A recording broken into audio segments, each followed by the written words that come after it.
하나님 아버지 감사합니다. 주께서 우리에게 날마다 새로운 것을 깨닫게 하시고 성장할 수 있는 기회를 주신 것 감사합니다. 주께서 우리에게 말씀해 주신 것을 우리의 마음에 잘 간직하고 그 말씀대로 살기 위하여 애쓰고 열심을 품고 달려갈 때에 하나님의 영이 역사해 주시고 인도해 주시기를 구합니다.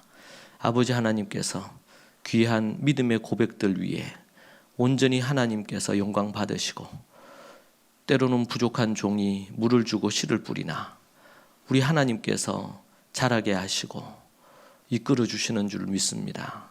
우리를 성장시키시고 변화시키시고 자라게 하시는 그 하나님을 높여 찬양하오니 은혜를 베풀어 주시고 믿음의 귀한 간증들 위에 하나님께서 그 고백대로 주님 앞에 온전히 그렇게 살아가는 믿음의 사람들 되게 하여 주옵소서.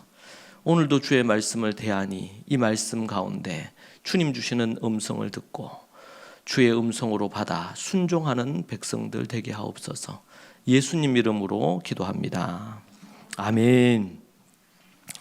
네, 이 시간 함께 하나님의 말씀 같이 보겠습니다. 우리 마태복음 3장 1절과 2절 말씀 그리고 4장 17절의 말씀을 우리가 함께 보도록 하겠습니다. 마태복음 3장 1절로 2절 말씀부터 먼저 보겠습니다.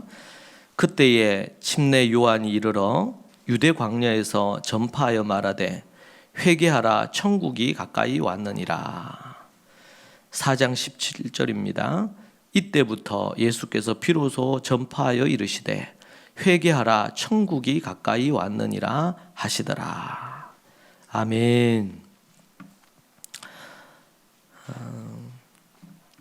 네, 우리 5월은 가정의 달이죠. 그래서 우리 5월 첫째 주간에 우리 신앙 명가 주일이라고 해서 저희 교회에서는 매월 5월 첫째 주 주일날 하나님 앞에 신앙 명가 주일로 하나님 앞에 예배합니다.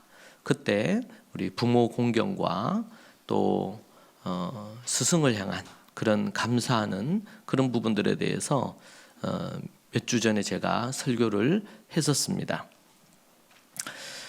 우리 또 어버이날을 맞아서 여러분들이 또 멀리 계신 부모님을 뵙기도 하고 그렇게 하는 소식도 듣고요. 그렇게 하는데 얼마나 귀한지 모릅니다. 단순히 하나의 1년에 있는 행사처럼 그렇게 되어지지 않고 부모님을 온전히 공경하는 여러분들이 되시기를 바랍니다. 부모 공경, 이 성경에 다 기록이 되어 있습니다. 부모님께 순종하고 그리고 또 부모님을 공경하라. 그러니까 무겁게 여기라는 말이죠. 무겁게 여기라.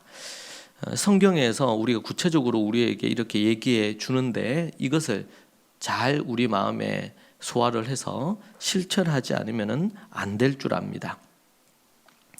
순종하고요. 그 말씀에 순종하고 그리고 또 공경한다는 것은 무겁게 여긴다는 것이죠. 그분들의 말씀 하나하나를 소중하고 무겁게 여겨서 그것을 순종하는 것을 의미합니다. 무겁게 여기기 때문에 우리 부모님을 함부로 대해서 안 됩니다. 그래서 이렇게 존댓말 해야 됩니다. 그리고 부모님을 높이는 말을 해야 됩니다.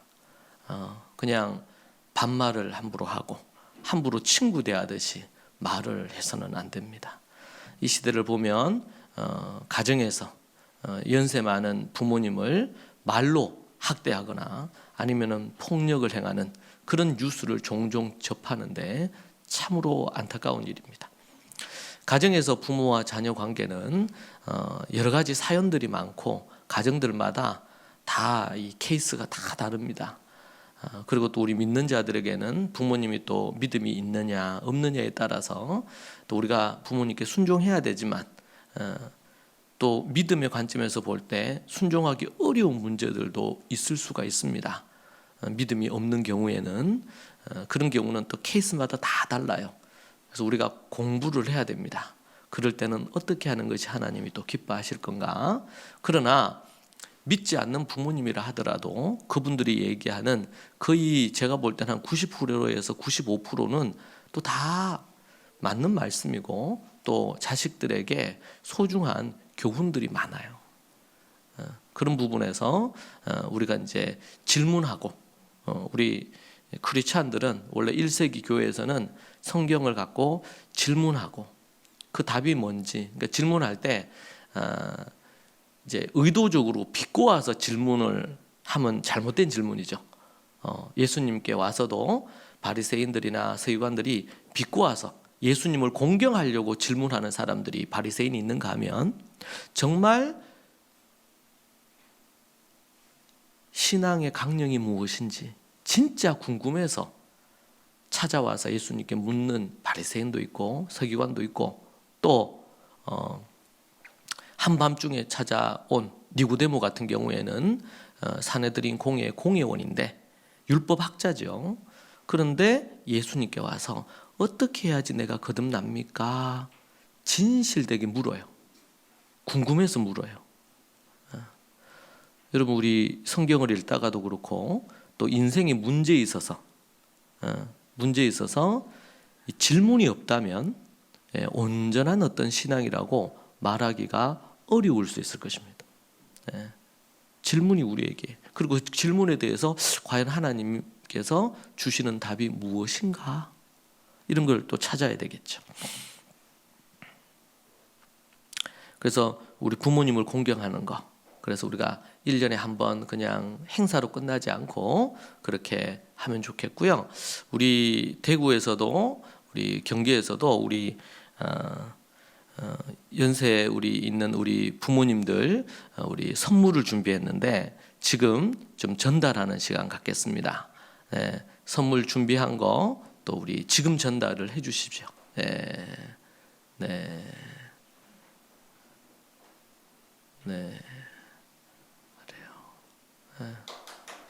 그래요. 네. 우리 대구 모니터를 제가 못 봐가지고 대구도 전달하고 있는 걸로 생각이 드는데, 네, 우리가 이제 이런 표현들은 우리의 마음의 표현이고 늘 부모를 공경하고 어른을 공경하는 부분이 되면 좋겠습니다. 이 성경에 보면 교회 안에서 교회에서 생활을 할 때 바울이 디모데에게도 디모데 목사이죠. 목사님에게 에베소에서 목회를 했어요. 에베소 교회에서. 그래서 바울이 디모데 목사에게 조언을 하기를, 그러니까 개척자이고 또 후임 목사죠. 그런데 이제 바울께서 디모데에게 조언합니다. 교회에서 너가 그러니까 젊었던 것 같아요. 그렇다고 해서 뭐 20대 30대는 아니었고 디모데 목사님이, 그런데 뭐라고 조언을 합니까? 나이의 연소함으로 나이가 젊다고 해서 성도들에게 쉽게 대함을 받을 수 있도록 그렇게 하지 말고 하나님의 권위를 갖고 있으라, 그 얘기를 합니다. 왜냐하면 목사는 하나님의 말씀을 전하는 자고 가르치는 자고 또 목자로서 성도들을 이끌어야 되는 책임이 있으니까. 그러니까 나이가 또 젊다고 하거나 뭐 이렇다고 해서 함부로 대하면 안 된다는 것을 에베소 교회의 가르침과 동시에 디모데 목사에게는 그런 자신의 아이덴티티, 정체성을 갖고 목회를 하라, 그렇게 얘기를 해주거든요. 그러면서 또 한 면으로는 디모데 목사가 성도들을 대할 때 젊은 이 여성들을 대할 때는 정말 여동생을 대하듯이 그리고 정결함으로 성적으로나 여러 면에서 조심해서 대하고 나이가 있는 우리 여성들에게는 어머니를 대하듯이 그렇게 대하고, 나이 젊은 남성들에게도 남동생들을 대하듯이 대하고, 그리고 연세가 있는 남성들에게 대할 때는 함부로 이렇게 강압적이거나 목사라고 해서 누르면서 강압적으로 하지 말고 아버지를 대하듯이 그렇게 대하라. 요즘은 이제 아버지나 어머니 대할 때 함부로 대하니까 이게 좀 애매하긴 한데 공경하는 마음으로 대하라. 목사지만 심지어 목사는 뭐 나이가 많건 적건 성도들을 목자로서 성도들을 대해야 되잖아요. 그런데 이제 젊은 사람들에게는 때로는 책망도 하고 이렇게 할 수 있지만 나이가 있을 때는 그들을 존중해서 강제적으로 하기보다는 그들에게 조언하고 권면하고 그렇게 하듯이 하라. 그것이 하나의 이제 교회 안에서의 질서에 대한 얘기를 합니다. 하물며 목사에게 그런 얘기를 했다면 성도들 간에도 이건 중요하겠죠. 서로를 대하는 예의가 필요하고 서로를 존중하는 자세가 필요하고 그런 것들이 필요합니다. 그래서 교회 안에서 우리가 특별히 5월달에 부모 공경하는 이런 부분들이 있고 또 우리 그때도 제가 몇 주 전에 스승을 저는 이제는 선생님이라는 이 단어가 너무 일반화돼 가지고 뭐 어떤 지식만 가르치는 학원 선생님이든 아니면 뭐 어떤 부분이든 간에 다 선생님이잖아요. 그런데 원래 선생님, 스승은 한 사람의 삶 전반을 그러니까 인간이 되도록 만들어주는 것. 원래 선생님이라 그럴 때 요즘은 이제 학교의 선생님이라 그럴 때도 그냥 혹시라도 학생들 간에 문제가 생기거나 그리고 또 어떤 경우는 학부모들이 선생님을 함부로 하는 이런 뉴스들이 종종 나오잖아요. 그리고 또 어떤 경우는 선생님들이 아이들을 또 이렇게 함부로 하는 경우들도 종종 뉴스에 나오죠. 네. 그런데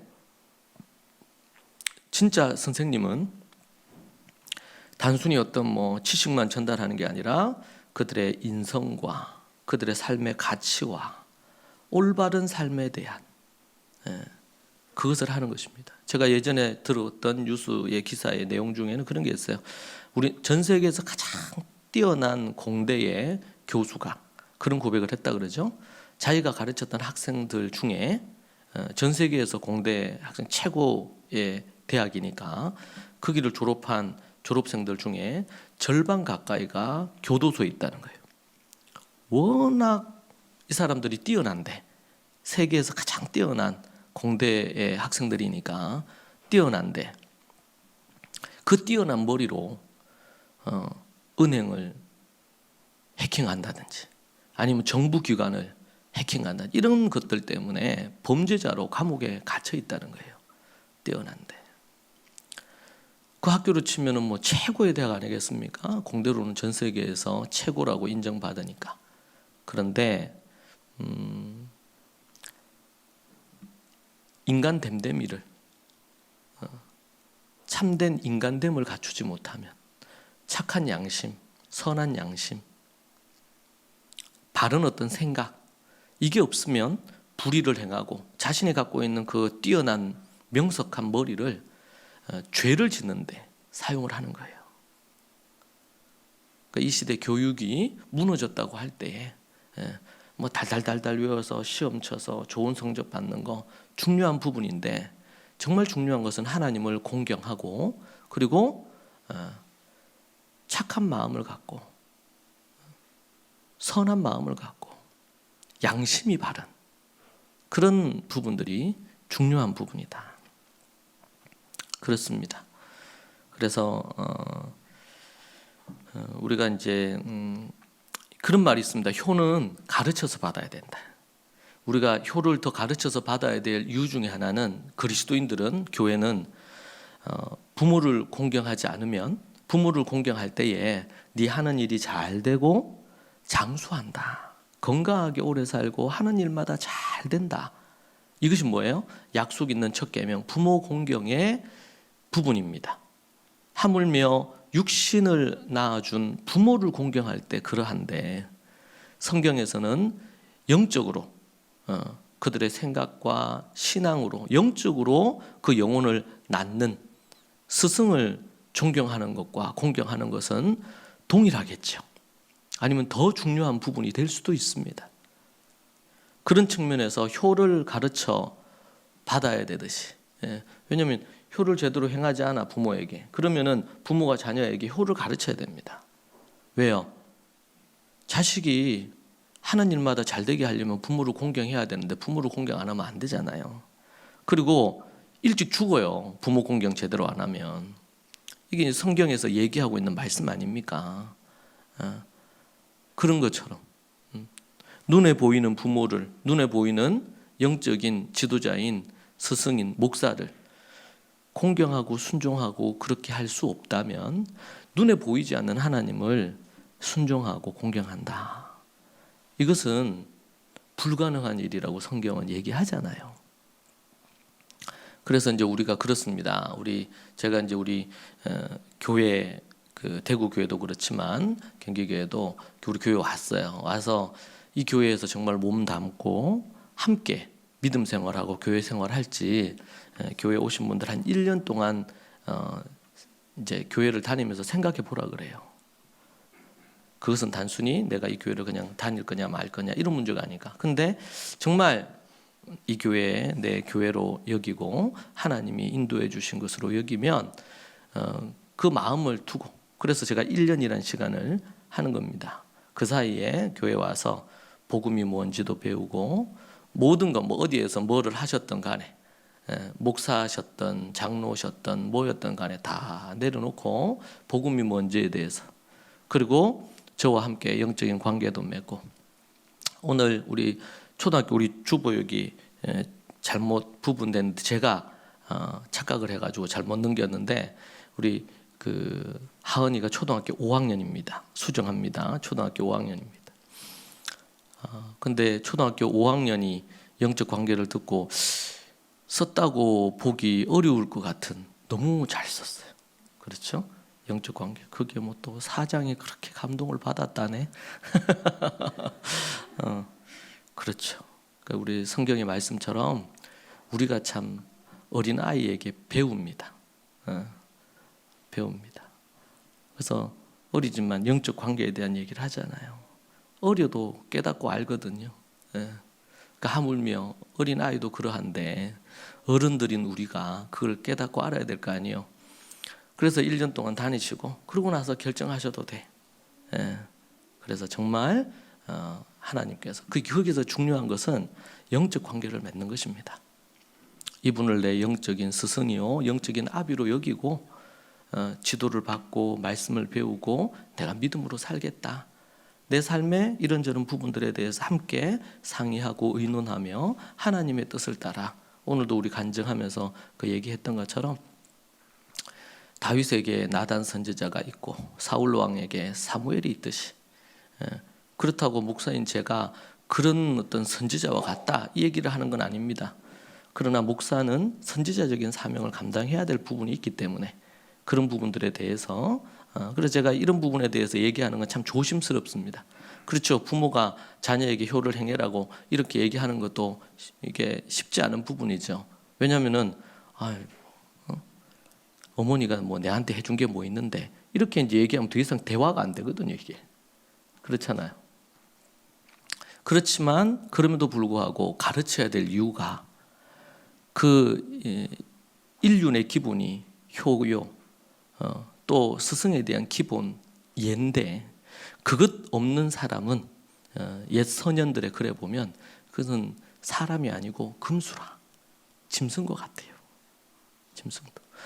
짐승도 자기 새끼를 알고 또 새끼가 어미를 아는 법인데 사람이 돼서 그게 안 되면 안 되겠죠. 이 사회가 갈수록 더 각박해지고 타락해 가고 있지만 우리 믿는 성도들은 그렇게 살아서는 안 되는 것입니다. 그런 부분에서 여러분들이 그렇게 하고, 그리고 이제 내가 이 교회가 내 하나님이 주신 교회다. 그러면은 그 교회에 여러분들이 믿음으로 뿌리를 내려서 영적인 관계를 맺고 또 지도를 받고 성경을 배우고 또 기도가 있으면 기도의 제목이 있으면 기도를 함께 요하고 또 삶의 문제를 갖고 있으면은 함께 기도함으로 하나님의 뜻이 무엇인지를 하나님 뜻이 무엇인지를. 다윗도 하나님 앞에 기도하면서 하나님과 직통으로 뭔가를 할 수가 있잖아요. 그런데 성전 지을 때도 솔로몬을 왕으로 세울 때도 선지자인 나단과 다 의논한단 말이에요. 내가 이렇게 하려고 하는데 어떠시냐고. 하나님의 전을 지어드리고 싶은데 내가 지어도 되겠냐고. 왕인데 그냥 지으면 되지. 그건 뭐예요? 자기 위에, 자기가 왕이지만 위에 하나님이 계시는데 그 하나님의 뜻을 가르쳐주는 선지자를 또 존중하는 거예요. 이것이 정말 아름다운 믿음의 모습이거든요. 삶의 모습이고. 이게 귀한 부분들입니다. 그래서 여러분들이 교회 안에서 여러분들이 시간이 지나면서 영적으로 성숙해가고 또 성도들 안에서도 여러분들이 서로 인정을 받아서 교회 안에 우리가 성경에서 장로라는 이 용어는 지혜자라는 뜻입니다. 지혜자. 지혜가 있어서 그래서 성경에 보면 나오죠. 서신서에 나이 많은 여성은 나이 많은 여성인데 지혜가 있는 거예요. 그런 여성은 젊은 여성들에게 지혜를 가르쳐 주란 말이에요. 지금 이 시대는 뭐 어떤 게 있으면 모든 게 다 목사에게 초점이 있어요. 그 중요하죠. 목사님이 중요하긴 한데 영적으로 이제 성장을 하면서 성도들이 자라면서 이제 교회에 목사님을 도와서 함께하는 이런 사람들이 생길 거 아니에요. 그 사람들이 또 리더십을 갖고 교회를 섬기는 사람이 됩니다. 그럴 때 중요한 것은 그 사람들이 인격적으로 성숙하고 지혜가 있는가. 그래서 집사나 장로나 감독이나 이런 세울 때에 그 기준들이 있지 않습니까? 그 기준들이 한 아내의 남편이 되고 그리고 술에 임박이면 안 돼. 술을 좋아하면 안 돼. 그런 사람을 지도자로 세울 수 없어요. 왜냐하면 술을 먹으면 반드시 실수를 하게 되어 있습니다. 그러면 사탄에게 틈을 주는 거예요. 또 자식을 믿음으로 잘 교육을 해야 돼요. 왜냐하면 가정을 못 돌보는 사람이 더 큰 가정, 교회를 돌볼 수가 없으니까. 그것이 이제 디모데전서 그리고 디도서 이런 데 보면 지도자를 세울 때 기준이거든요. 기준들. 그건 뭡니까? 교회 안에 있으면서 영적으로 신앙적으로 자라면서 성숙해 가서 이제는 교회 안에 다른 믿음의 젊은 사람들을 돕고 섬기고 이런 것들이 돼야 되거든요. 이 장로나 이런 직분은 하나의 지위가 아니에요. 지혜를 가진 자로 섬기는 자가 되는 거예요. 그래서 이스라엘에서 어떤 마을이 있으면 거기에 지혜자가 있어. 지혜가 있는데 어른이 있단 말이에요. 그러면은 인생에 문제가 있으면 그분에게 와서 이런 부분이 있는데 어떻게 하면 좋을지 조언을 듣는 거예요. 조언을. 그래서 이제 장로 중에서 말씀을 가르치는 장로, 목사죠. 목사. 그러니까 가르치는 장로, 특별히 그것을 더 조언하고 이렇게 하는 전문적으로 그걸 하는 장로를 어떻게 하라고? 잘 가르치는 장로를 뭐 하라고요? 배나 존경하라고. 왜냐하면 이제 장로 중에서 행정적인 일을 하는 장로가 있고 하나님의 지혜를 가르쳐주고 말씀을 가르치는 장로가 있다면 지금으로 얘기한다면 목사를 얘기하는데 잘 가르치고 잘 지도하는 목사가 있으면 배나 존경하라는 거예요. 그 영혼을 생각하면서 돌보는 사람이니까. 그런 부분에서 이제 관계 안에 현대는 목사와 성도들 간의 관계, 목사파, 무슨 장로파 이렇게 싸우고요. 제가 20대 때 전도사 생활을 할 때 그 교회가 패를 나누어서 싸웠어요. 그래서 그 교회가 한 150명, 한 200명 되는 교회인데 예배가 끝나고 나면 목사님파 그리고 또 이제 거기에 장립 집사님 중심으로 한 파 이렇게 해가지고 교회 입구에서 나오는 때부터 멱살 잡고 막 싸우는 거예요. 그때 제가 그 교회에 부임한 지 이제 전도사로 간 지가 한 6개월이 안 됐을 때거든. 그런데 동네에서 거기가 이제 2층 건물인데 동네 옥상에서 그 동네에 있는 집집마다 옥상에서 다 나와서 구경하는 거예요. 제일 재밌는 구경이 이게 싸움 구경이거든, 이거. 근데 거기에 정말 멋지게 다 차려입은, 정장으로 차려입은 목사, 장로, 집사들이 패거리를 해가지고, 예배 중간에는 만약에 예배를 방해하는 게 되면 교회법에 이거는 치리의 대상이 됩니다.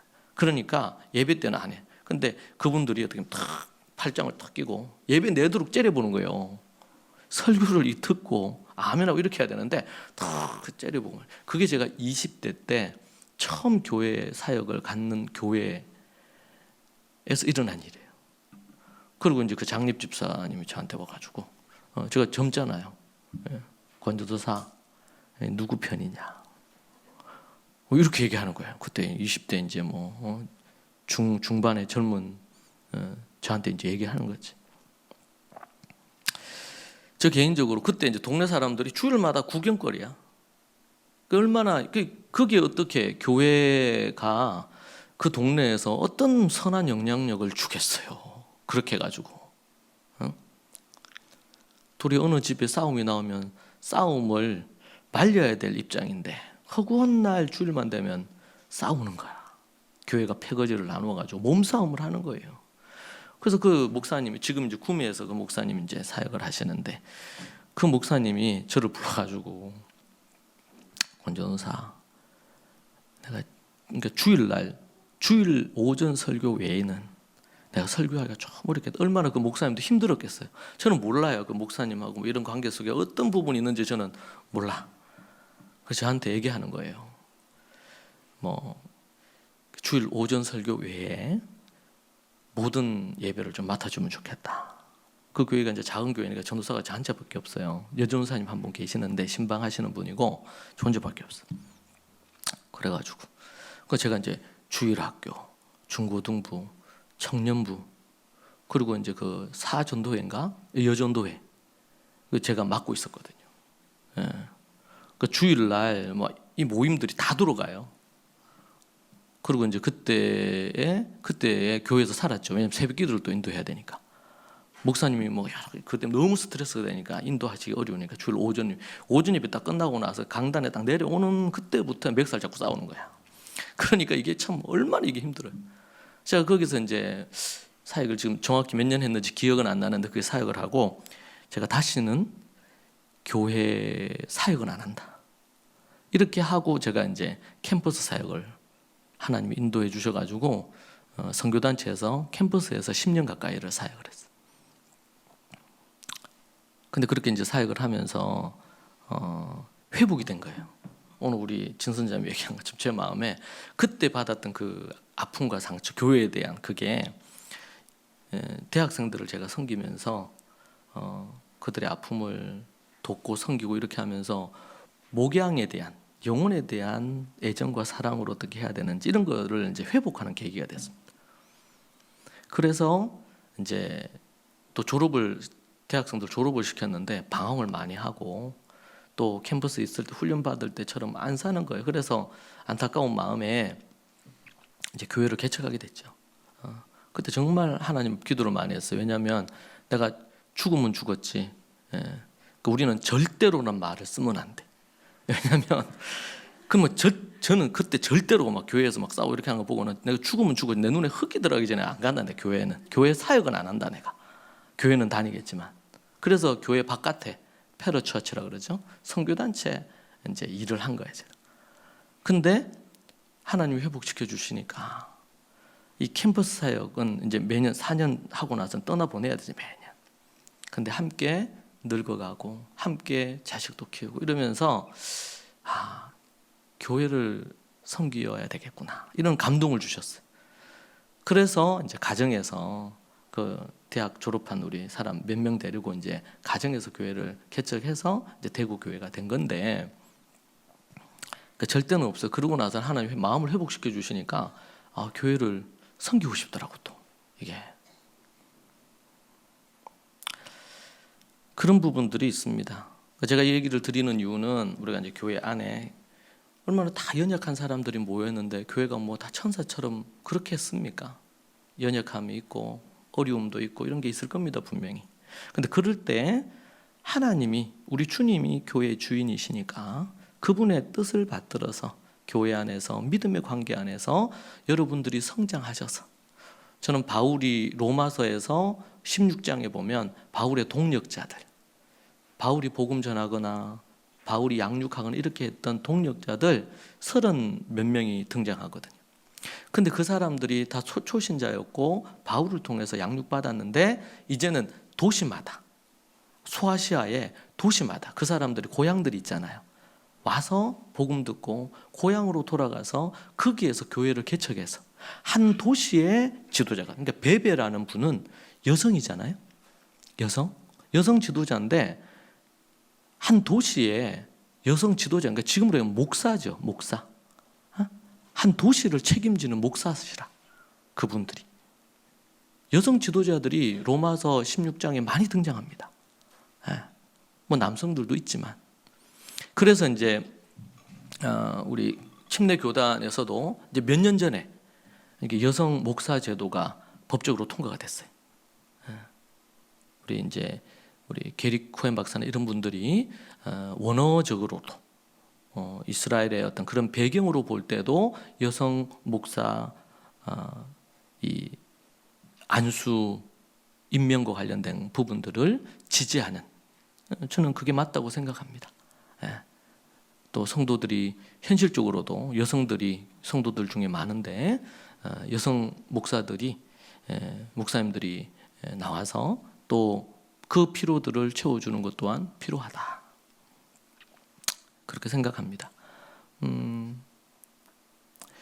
우리가 이제 그런 부분에서 이제 교회 여러분들이 이제는 어떤 형태로든 간에 여러분과 여러분이 영적인 관계를 맺을 수 있는 지도자를 정하시고 교회를 정하시고 그곳에서 여러분들이 배우고 영적으로 성장하고 영적으로 자라야 됩니다. 일도 해야 되는데 영적으로 자라나서 성장을 해서 여러분들이 정말 스데반처럼 빌립처럼 그렇게 섬기는 하나님의 사람이 되어서 우리가 주님 오실 때까지, 아니면 우리의 생이 끝날 때까지. 어제도 제가 설교하면서 그런 얘기 했는데 나이는 정말 숫자에 불과해요. 여러분 20대인데도요, 제가 어떻게 상담해 보면 무기력하고 80대 노인보다도 더 못해. 20대인데 생각이 너무 늙었어요. 근데 여러분 나이 70, 80이신데도 그냥 생각이 젊어. 어제도 제가 그런 얘기 했죠. 여러분 우리가 영원히 살 것처럼 꿈을 꿔야 돼. 최근에도 어느 기사 보니까 나이 70인데 이제 공부를 시작하셨더라고. 대학 공부를 시작하고 이제 대학원 공부도 시작하는 나이 70이신데 대단하시더만요. 근데 나이 20대 30대인데도 꿈이 없어. 또 꿈이 있어도 너무 작어. 우리가 꿈을 꾸는 게 필요하거든요. 그래서 영원히 살 것처럼 뭐하고 꿈을 꾸고 내일 죽을 것처럼 사랑을 하며 살아야 된다. 우리가 죽는다 생각하면 다 용서가 되잖아요. 마음 상했던 거 이런저런 거.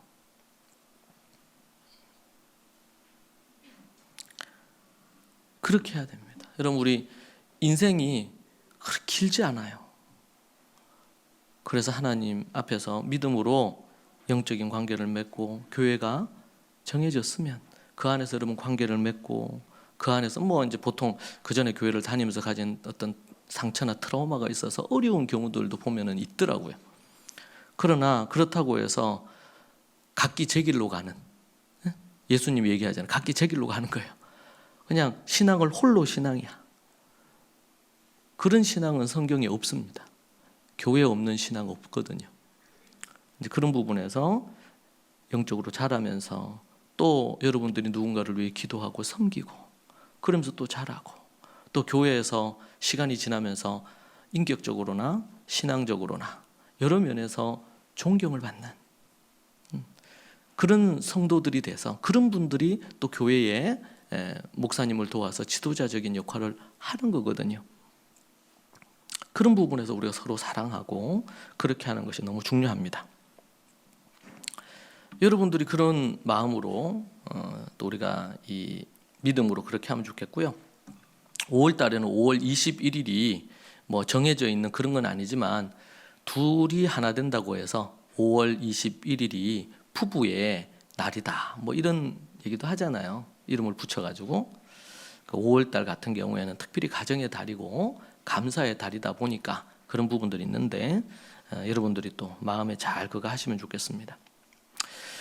네, 오늘 말씀을 좀 간단하게 보겠습니다. 면죄부를 판매하면서 타락의 길을 걷던 중세 기독교에 종교개혁이 일어나서 개신교가 탄생을 했습니다. 그때 오직 믿음, 오직 예수님을 외치면서 구원 얻는다고 외쳤던 종교개혁자들이 있었죠.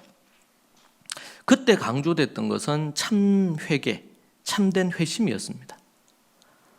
그런데 어느 순간부터인가 이 회개와 회심이 교회에서 또 성도들 안에 소홀히 여겨지는 이런 부분들이 생기는 것을 보곤 합니다. 그래서 1세기 성경에 나오는 가르침이라든지 1세기 교회와는 현대 교회가 뭔가 좀 많이 다르다, 이런 것을 우리는 성경을 보거나 아니면 1세기 관련된 책을 보면 느끼게 됩니다. 성경에서 우리에게 가르쳐주는 부분은요, 이 회개에 대한 강조점이 매우 큽니다. 오늘 말씀에도 보니까 마태복음 3장 1절에 그때 침례 요한이 이르러 유대 광야에서 전파하여 말하되 회개하라 천국이 가까이 왔느니라. 침례 요한이 외쳤던 말이 뭐냐면 회개하라 천국이 가까이 왔다는 거예요. 그리고 4장 그 다음 장 17절에 보니까 예수께서 비로소 전파하여 이르시되, 예수님의 첫 마디 외침이 뭐냐? 회개하라 천국이 가까이 왔다. 회개를 촉구하는 것입니다. 회개하라는 것이죠. 회개하라. 회개가 뭐냐? 우리 성경 사전에 보니까 이렇게 나옵니다. 회개란 죄에 대한 확신과 하나님께 죄를 지었다는 깨달음, 그리고 죄인을 구속하시는 하나님의 은혜로 자신의 죄성을 확인하고 죄로부터 결정적으로 돌이키는 신앙 행위다. 그렇게 성경 사전에서 정의해 주고 있습니다. 참 회개가 뭐냐? 제가 좀 다시 한번 정리해 보면, 회개에는 죄를 미워하는 마음의 변화, 회개는 마음의 변화, 죄를 미워하는 마음의 변화와 죄에서 떠나려는 생활의 변화, 요 두 가지를 모두 포함하고 있습니다. 그러니까 마음의 변화와 생활의 변화, 마음이 변했다는 것이 어떻게 열매로 나타나야 되냐면 생활의 변화로 나타나야 된다는 거예요. 이 두 가지, 이것이 있어야 뭐다? 참 회개다. 뭐와 뭐의 변화라고요? 하나는 마음의 변화, 또 하나는 생활의 변화, 삶이라고 할 수 있겠죠? 요거는 마음, 요건 믿음이라고 할 수 있겠습니다. 회개는 성령의 역사를 받아들이는 겸손함으로 죄를 인정하고 죄를 짓지 않기로 하는 것입니다. 그리고 거룩한 생활로 나아가는 것을 얘기합니다. 예수님께서는 구원의 필수 조건으로 회개를 가르치셨어요. 마태복음 4장 17절에서 바울과 베드로도 회개를 진정한 구원을 얻는 것으로 동일한 부분으로 말했습니다. 구약에서는 국가 차원에서 회개, 집단적 회개가 이루어졌습니다. 이때는 베옷을 입고 금식하면서 제에 앉아서 죄를 뒤집어쓰고 옷을 찢으면서 회개를 했습니다. 회개했다는 어떤 하나의 어떤 모션이죠. 미스바 회개 운동, 이런 게 이제 구약에 나오는데요. 이게 바로 그렇게 해당됩니다. 신약에서는 베드로가 설교하니까 3,000명씩, 또 예수님이 설교하시니까 5,000명씩 회개하고 돌이키는 그런 집단적인 회개도 있었습니다. 신구약 성경 모두에서 회개는 하나님을 버리고 우상을 섬기며 죄를 짓는 자리에서 돌이켜서 하나님만 섬기고 하나님의 말씀, 계명 앞으로 나와서 변화된 삶을 사는 것을 의미했습니다. 신구약 성경에서 회개는 일관되게 강조되고 있는 것이고, 회개는 믿음과 행위의 통합으로 나오는 것을 봅니다. 때로는 묻습니다. 회개는 단회적으로 일어나는 사건입니까? 단회적으로도 일어날 수도 있지만 변화의 과정을 거치기도 합니다.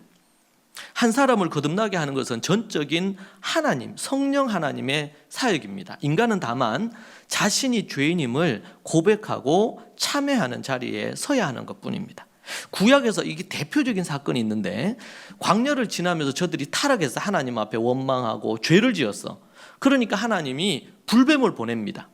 불뱀을 보내는데 순식간에, 불뱀은 뭐냐면 딱 물리는 순간 그 독이 몸에 퍼져가지고 불에 탄 것처럼 새카맣게 변하는 거예요, 사람이. 그리고는 즉시 죽는 거예요, 사람이. 그것이 불뱀 사건입니다. 불뱀을 하나님이 풀어버린 거예요. 원래 광야에는 불뱀이 많아요. 그런데 광야를 지내는 동안 불뱀에게 물렸다는 것은 딱 한 번밖에 없습니다. 이것은 뭐야? 광야를 지내는 동안 하나님께서 저들의 이 200만이 넘는 이스라엘 백성들이 지금 광야를 지나가고 있는데, 그 광야를 지내는 동안 뭐 하는 거예요? 하나님이 울타리를 쳐서 불뱀이 못 들어오도록, 정갈이 못 들어오도록 막아주신 거예요. 그런데 저들이 죄를 짓고 하나님 앞에 대적하고 하니까 하나님이 진노하셔서 저들을 심판하시니까 그 울타리를 하나님이 딱 긋는 순간 불뱀들이 그냥 먹잇감을 찾은 것처럼 막 달라드는 거죠. 그렇게 해서 그들이 다 물린 거예요. 그러면서 순식간에 독이 퍼지면서 불에 탄 것처럼 사람이 죽어가는 거죠. 그때 하나님이 뭐야? 모세에게 놋뱀을 들어라. 놋뱀을 딱 드는데 이 놋뱀을 보는 자는 산다고 모세가 얘기를 합니다. 그러니까 이제는 회개하고 돌이켜서 놋뱀을 보는 사람이 있는가 하면 다수의 사람들은 안 보는 거예요. 하나님을 향한 원망, 모세를 향한 원망을 가지면서 이 놋뱀을 쳐다보기만 하면 낫는다고 했는데 안 쳐다보는 거예요. 여러분, 이 독이 퍼져서 죽어가는데 내가 뭐 어떤 노력을 해서 해독제를 지금 마셔서 낫는 게 아니고, 이건 인간의 노력이 아니잖아요. 놋뱀을 올려놓고 이거를 쳐다보기만 하면 낫는단 말이에요. 여러분, 이게 뭐냐면은 쳐다보는 거, 이게 마음의 변화, 회개죠, 회개. 쳐다보는 거. 그러니까 우리가 자칫 잘못하면 구원을 얘기할 때 내가 회개를 했으니까 구원을 받았다, 이 말은 반은 맞고 반은 틀려요. 내가 구원 얻는 것은 전적인 하나님의 은혜로, 십자가와 부활의 은혜로 우리의 구원이 이루어졌고, 그것이 내 것이 되도록 하기 위해서 최소한의 나의 반응이 회개란 말이에요. 쳐다보는 거예요. 쳐다보는 거야. 그것이 회개예요. 그러니까 쳐다봤다고 해서 내가 나를 치유한 게 아니죠. 내가 구원을 내가 이룬 게 아니에요. 하나님이 구원할 수 있는 놋뱀을 두셨기 때문에 우리가 구원을 얻는 거예요. 거기에 최소한으로 하나님 우리에게 요구하시는 게 있어요. 그래서 우리는 우리의 구원을 위해, 죄사함을 위해 0.00001%도 우리의 노력이 없어요. 전적인 하나님의 은혜라. 그런데 그 하나님의 은혜가, 100%의 은혜가 내 것이 되려면 나의 반응이 있어야 돼요. 자유의지로 믿음으로 회개하는 반응이 필요하다. 그게 뭐다? 놋뱀을 쳐다보는 거다. 이해되십니까? 너무 중요한 거예요. 그러니 우리가 너무 감사하죠. 근데 이 놋뱀을 쳐다보는 것도 안 해. 인간이 강팍하니까.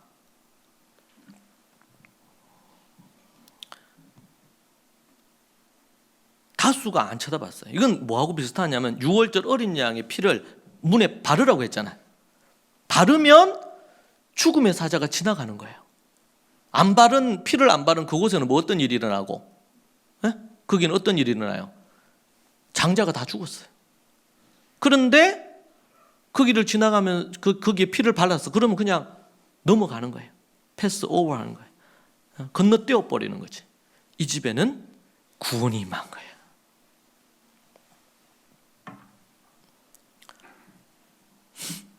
같은 맥락입니다. 같은 맥락.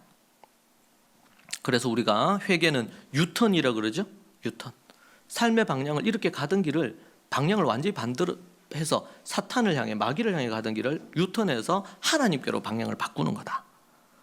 그것을 우리에게 말해줍니다. 그렇다면 뭐예요? 삶의 가치관, 세계관이 완전히 달라지는 거예요. 나를 위해서, 내 성공을 위해서, 물질적인 욕심을 위해서, 이렇게 살아가던 인생이 이제는 하나님을 만나면서 다른 사람을 위해서, 하나님을 위하여 삶의 목표와 방향과 세계관이 다른 거예요. 결국 삶으로 귀결이 됩니다. 자, 회개라는 용어가 있고 회심이라는 표현이 있어요. 이것이 어떻게 다른지 우리가 좀 이해하는 것도 필요합니다. 회개는 회심과 좀 다른데, 회심은 뭐냐면 이게 원래 문자적인 의미는 옮겨진다, 떠난다, 다른 데로 향한다, 이런 의미를 갖고 있습니다. 하나님을 떠나 다른 신을 믿는다든가 신앙에 불성실했던 마음을 돌이켜서 철저하게 하나님을 믿는 믿음으로 가는 거예요. 근데 회심은 회개한 이후에 믿음의 삶으로 나아가는 미래지향적인 것을 회심이라 그래요. 회개는 돌이키는 것에 강조점이 있다면 회심은 돌이킨 이후에 믿음으로 사는 것에 초점이 있습니다. 그러니까 회개를 넘어서 어디로 가야 됩니까? 회심으로 가야 되는 거예요. 그래서 우리가 복음의 6가지를 얘기할 때 십자가와 부활 다음에 회개, 이제 이건 회심도 포함할 수 있겠죠. 회개, 그리고 그 다음 믿음이에요. 믿음. 회개했으면 이제는 뭘로 살아야 돼? 믿음의 삶을 살아야 되겠죠. 그것을 우리에게 말해주는 것입니다. 그래서 회심이다 이렇게 얘기할 때는 회개까지를 포함하는 단어다 이렇게 보시면 되고, 회개는 돌이키는 것에 강조점이 있다면, 과거와 현재에 초점이 있다면, 회심은 이제 어떻게 살 것인가, 미래에 강조점이 있는 거다. 그렇게 여러분들이 보시면 되겠습니다. 그래서 회심에 있어서 중요한 것은 뭐냐면, 회개는 과거를 벗어버리고 돌이켜서 십자가의 나를 못 받고 돌이킨다는 개념이 중요하다면, 이제는 회심은 뭐예요? 그렇게 돌이킨 이후에 뭐예요? 열심을 품고 주님을 섬기는 거예요. 열심을 품고 하나님의 계명을 지켜 행하는 거예요. 그래서 빌립보서 3장 6절에 보니까 바울이 이렇게 고백합니다. 열심으로는 교회를 박해하고 율법의 의로는 흠이 없는 자라. 자신이 과거에 그랬단 말이에요. 열심이 얼마나 유대교의 열심이 뜨거웠으면 예수님 믿는 자들 죽였잖아요.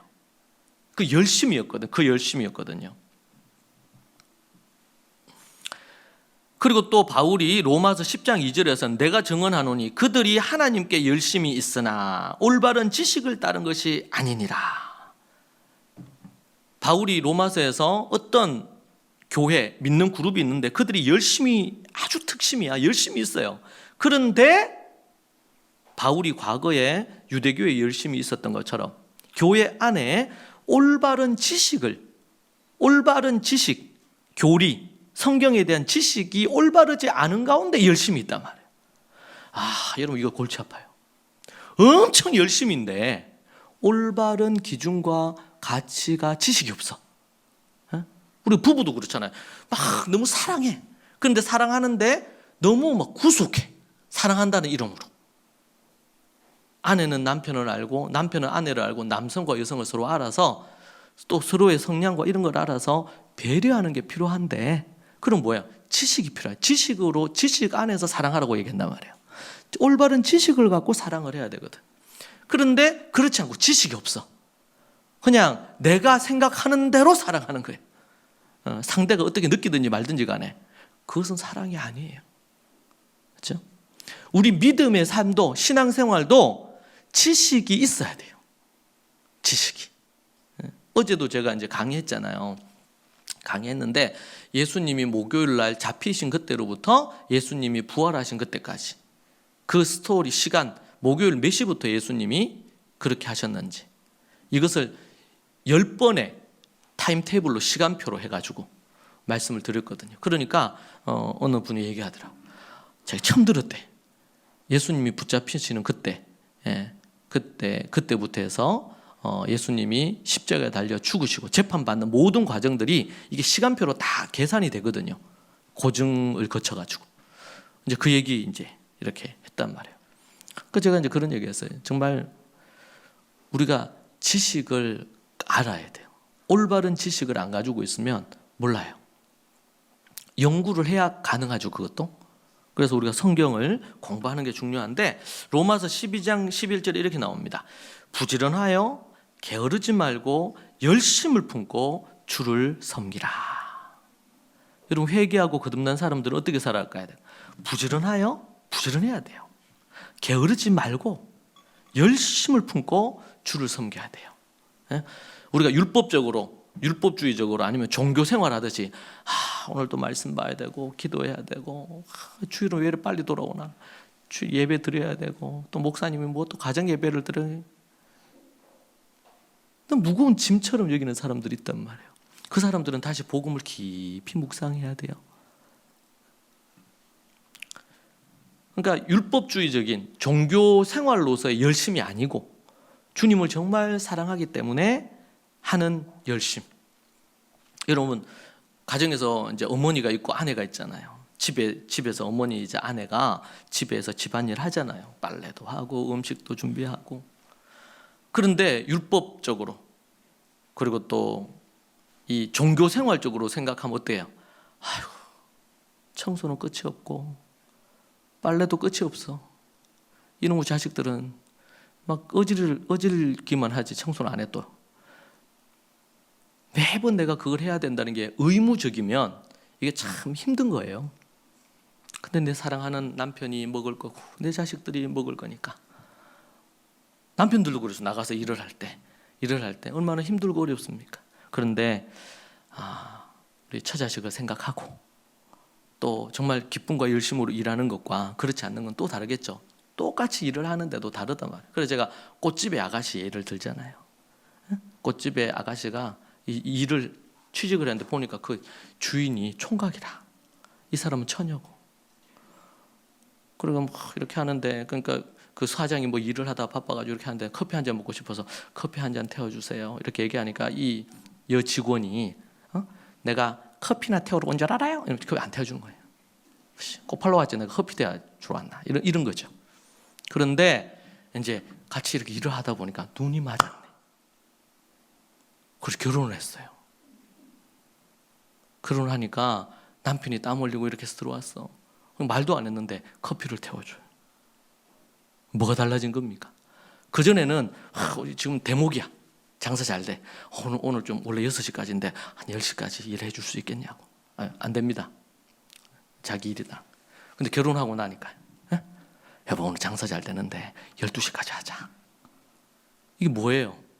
그전에는 그냥 돈 받고 일하는 직원인 거야. 그러니까 그러면 어떻게 해요? 그만큼 받은 대로 일하면 되죠. 아무 문제 없는 거예요. 근데 이제 결혼을 했어요. 결혼하니까 관계가 전혀 달라졌죠. 이 일은 돈 받고 일하는 게 아니라 내 일이라. 그 사람에게 커피를 그냥 말 안 해도 태워주는 것은 사랑하는 관계가 됐으니까.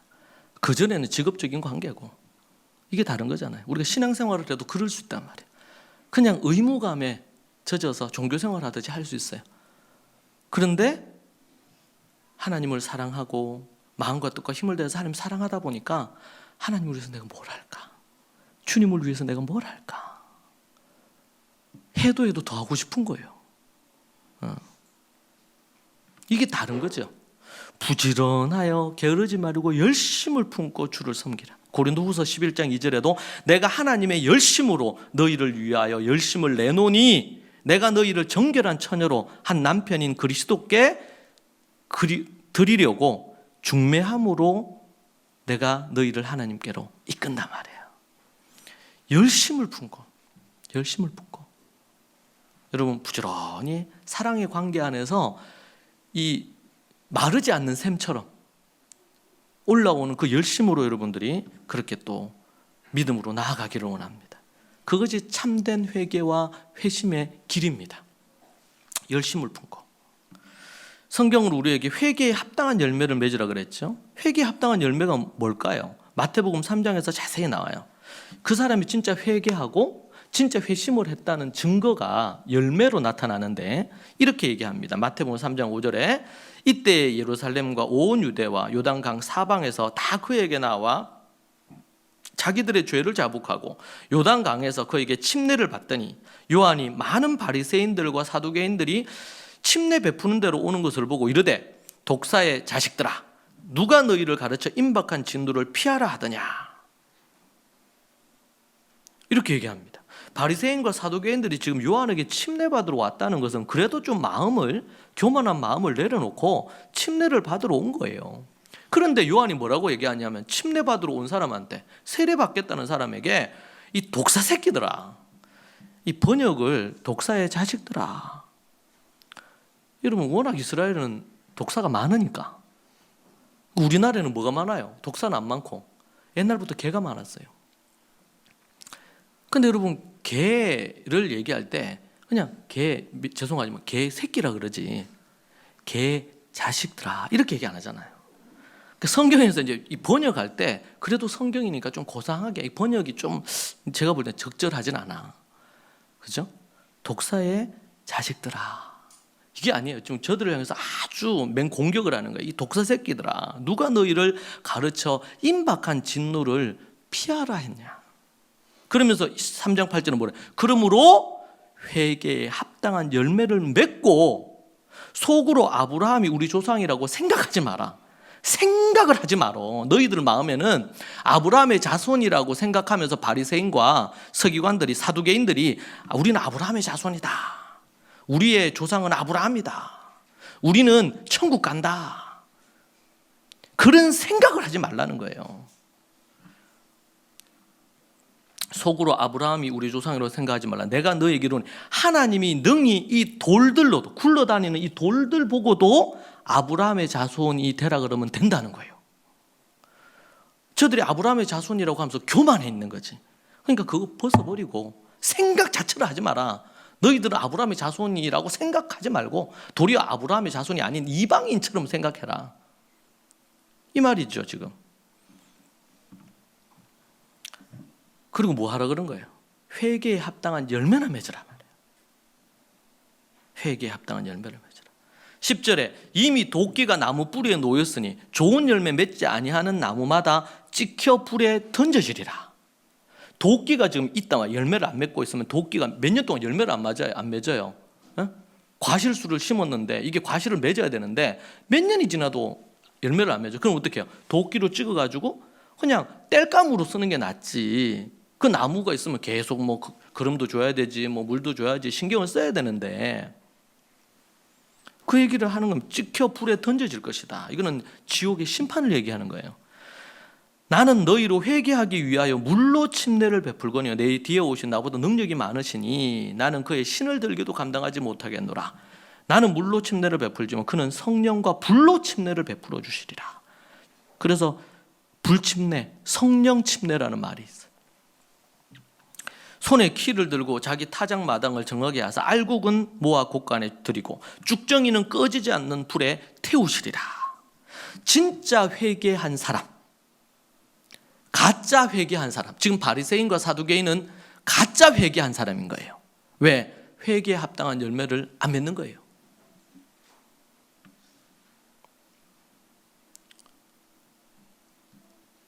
그리고 누가복음 3장에도 보면 동일한 말씀 나오는데 여기는 뭐가 또 나오냐면 이렇게 나옵니다. 강조하는데 3장 9절에 보면 이미 도끼가 나무 뿌리에 놓였으니 좋은 열매 맺지 아니하는 나무마다 찍혀 불에 던져지리라. 무리가 물어 이르되 그러면 우리가 무엇을 하리이까? 지금 바리새인들 사두개인에게 얘기하는 거예요. 저들은 믿음이 좋은 사람, 지금 우리로 얘기한다면 열심히 있는 사람이에요. 교회의 중직자들이에요. 바리새인들, 서기관들 11조 하지요. 통독 열심히 하지요. 성경 연구도 열심히 하지요. 근데 저들이 그냥 그것만 하지 실제로는 하나님의 말씀대로 안 살아. 그러니까 이제 책망을 하는 건데 그러면서 뭐라고 얘기하냐면 무리들이 얘기하는 거예요. 그리고 바리새인도 사두개인도 얘기해요. 그럼 우리가 어떻게 해야 됩니까? 이렇게 물으니까 이렇게 대답합니다. 11절에 대답하여 이르되 옷 2벌 있는 자는 옷 없는 자에게 나눠줄 것이요 먹을 것이 있는 자는 그렇게 할 것이나 먹을 것이 있는 자는 없는 자에게 나눠주라는 거예요. 이건 뭐예요? 삶을 얘기하는 거죠. 삶을. 바리새인들이 서기관들이 뭐 이렇게 저렇게 얘기하면서 가르치기도 하고 율법 선생이에요. 그렇게 하면서 뭘 안 해? 다른 사람을 돕고 섬기고 사랑하는 걸 안 해. 말만 많어. 행하진 않어. 그러니까 뭐예요? 바리새인들하고 사두개인들, 너희들 가진 것을 나눠주라. 그리고 세리들도 물어요. 세리들도 침례를 받고자 왔는데 선생님이 침례 요한께서 회개에 합당한 열매를 맺어라 이렇게 막 하고 하니까 뜨끔한 거지 세리들이. 그래가지고 새들이 왔다가 선생님이여 우리는 무엇을 하리이까 12절에 얘기합니다. 그러니까 이르되 부가된 것 외에 거두지 마라. 세리니까 지금으로 얘기한다면 세무 직원이거든요. 세무장은 세무소장이고, 근데 그 당시에 로마에 세금 바치는데 자기들이 세금을 좀 더 많이 거둬가지고 자기 거 많이 챙기는 거예요. 예를 들면 1,000원만 받으면 되는 것을 한 2,000원 받아가 1,000원 자기 챙기고 1,000원은 로마에 바치는 거죠. 그걸 로마에서 허용해 줬어요. 그 대신에 세금을 제대로 거두기만 하면 되는 거예요. 그러니까 뭐라 그런 거예요. 그래서 세리와 세리장이 매국노다 이렇게 이제 이스라엘에서 돼 있었죠. 로마의 앞제비, 이스라엘을 괴롭히고 로마에 붙어 먹는 놈들이다 이렇게 이제 비난을 받았어요. 그러니까 세리는 지옥 간다고 사람들이 생각한 거죠. 그러니까 얘기한 거예요. 세리들도 침례받고 싶으니까 물었어요. 그러니까 부가된 세금 외에는 거두지 마라. 그러면은 정해진 이 월급 외에는 소위 말해서 부수입이 없는 거예요. 이거는 엄청난 거죠. 세리들에게는. 그러니까 이제 세리장이었던 삭개오 같은 경우에 자기가 이제 과다하게 거둔 것은 이게 갚잖아요. 회개하고 나서. 그리고 자신의 재산의 절반을 나눠줘요. 그러니까 이제 그 고백을 하는데 또 군인들도 물어 이르되, 군인들도 뜬금한 거지.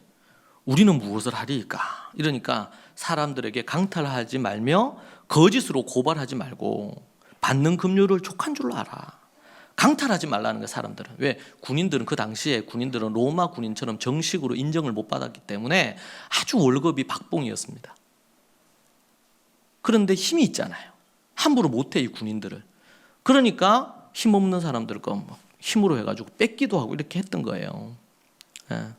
그리고 거짓말로 이렇게 법정에서 증언을 쓰면 뇌물을 받는 거예요, 또.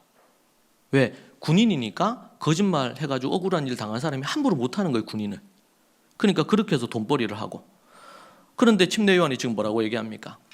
받는 급료를 족한 줄 알아. 정말 박봉인데.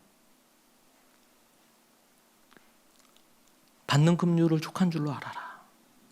여러분, 회개에 합당한 열매가 지금 회개에 합당한 열매 얘기하면서 얘기가 나왔거든요, 지금. 이것은 이 모든 것들은 어떤 겁니까? 정직하게 하고 다른 사람의 것을 빼앗으면 안 되죠. 그러니까 10계명에 이게 다 속하는 거예요. 정직해야 되고 거짓말하면 안 되고, 그렇죠? 그리고 바리새인과 사두개인들에게는요,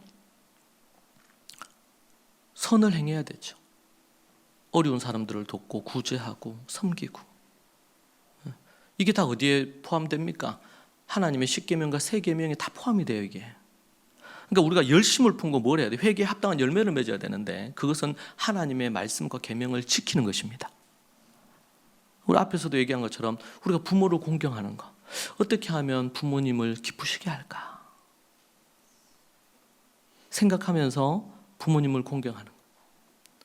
어떻게 하면은 영적인 스승인 목사님이 기뻐할까? 어떻게 내가 믿음 생활, 신앙 생활하면 기뻐하실까? 그것이 누구와 관련될까요? 부모님을 공경하고 이렇게 하는 것이. 하나님이 그러니까 마음과 뜻과 힘을 내서 하나님 사랑하라 그랬잖아요.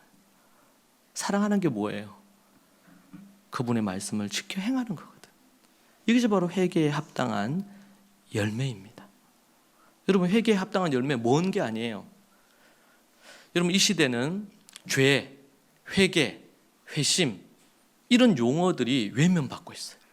도리어 이단, 구원파가 죄사함과 거듭남의 비밀 이렇게 하면서 왜곡된 교리를 가르쳐.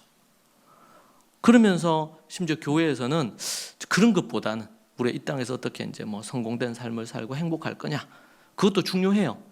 그런데 우리가 죄가 뭔지, 그리고 회개가 뭔지, 회심이 뭔지, 그리고 회개에 합당한 삶은 또 뭔지, 이걸 우리가 분명히 알고 그리고 이걸 지켜 행해야 됩니다. 여러분은 어떻게 회개와 회심의 길을 걷고 있습니까? 저는 저도 그랬습니다만은 별로 생각을 잘 안 했던 것 같아요. 예전에. 나는 이제 예수님 믿고 교회 나왔으니까, 아니면 어릴 때부터 교회를 다녔으니까 내 구원의 문제에 있어서 아무 뭐 걱정 없고 교회 다니면서 그냥 예배 드리고 이런 종교적인 생활하고, 그리고 11조도 하고 기도하고 말씀 통독도 하고 예배를 드리고 뭐 이렇게 하면 신앙생활 하는 거 아닌가, 천국 가는 거 아닌가, 그냥 그렇게 생각을 많이들 하는 것 같아요. 그런데 우리가 분명히 기억해야 될 것은 회개의 마음의 변화와 생활의 변화가 필요하고, 열심을 품고 선을 행하는 일에 전투적이어야 되고, 그리고 죄를 멀리하고 옛사람을 벗어버리고 날마다 새 사람을 입어야 될 줄로 믿습니다. 그리고 세리와 또 군인, 그리고 바리새인과 사두개인에게 구체적으로 얘기를 해주고 있잖아요. 여러분, 이것은 우리에게도 적용되는 거 아닐까요? 우리도 이렇게 회개에 합당한 열매를 맺어서 사는 삶을 살아야 되지 않을까요? 여기 보니까 침례 베푸는데 회개에 합당한 열매 안 맺고 왔다고 해서 바리새인에게도 침례 안 줍니다. 사두개인에게도 침례 안 줘요. 이 독사 새끼들아 그러면서 쫓아내죠. 그렇게 얘기를 하니까 그들이 묻는 거예요. 그럼 우리가 어떻게 하면 되겠습니까? 우리가 뭐가 문제입니까? 이렇게 이제 질문해 오는 거예요. 세리도 그렇고, 정한 세금 외에 더 받으면 안 돼. 불법을 행하는 거죠, 이게. 군인들은요, 강포하게 하면 안 되고, 그냥 자족하란 말이에요. 받는 급료에 자족하고, 그 안에서 자족하고, 할 수 있는 대로 열심으로 하고, 하나님께 필요한 거 일용할 양식 구하고, 그렇게 하라는 거예요. 그것이 회개에 합당한 열매라. 여러분은 어떻게 회개에 합당한 열매를 맺고 사십니까? 회개에 합당한 열매 안 맺는데도 보통 교회들이나 아니면 군대에서도 침례 세례 줄 때 막 초코파이 하나 받기 위해서 막 물로, 호수로 막 물 빡 뿌려가지고 세례 주기도 하고 침례 주기도 하거든요. 여러분, 이거는 종교개혁 당시에 면죄부 판매하는 거하고 별 차이가 없다고 저는 생각합니다. 그렇게 하면 안 돼요. 지금 침례 요한이 어떻게 침례를 베풉니까? 물론 빌립이 이디오피아 내시를 만났는데, 이 이디오피아 내시는 지금 이디오피아로 가면 다시 못 만나는 사람이라. 근데 그 사람에게 이사야 53장으로 쫙 설명을 해주니까 이 이디오피아 내시가 믿음을 갖고 싶은데 예수 그리스도를 진짜 믿는 법을 듣고 배워가지고 그가 하는 거예요. 그러니까 그 자리에서 가다가 물 있는 곳에서 바로 침례를 줍니다. 이런 경우도 있긴 해요. 그러나 침례 요한이 하신 걸 보면은 이스라엘 백성들에게는요, 그들을 알잖아요.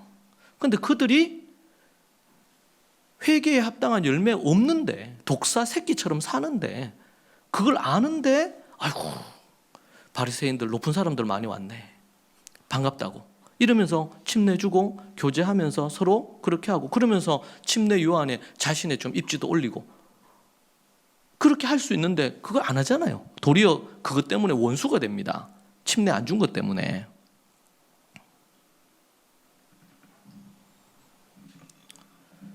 여러분, 우리가 어떻게 우리 침례 받고 세례 받습니까?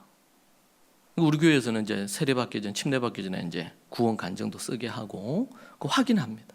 물론 그런 부분에서 진심으로 회개하고 회심으로 나온 자들에게는 누구나 침례를 받을 수 있죠.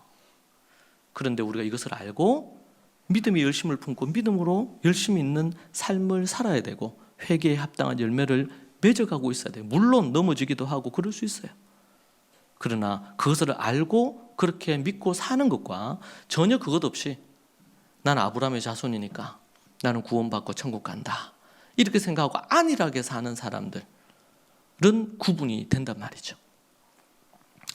오늘 우리 믿음의 성도들이 참된 회개의 길, 참된 회심의 길을 걷는 우리 모든 성도들이 되기를 축복하고, 그래서 하나님이 기뻐하시는 인생 되면 좋겠습니다.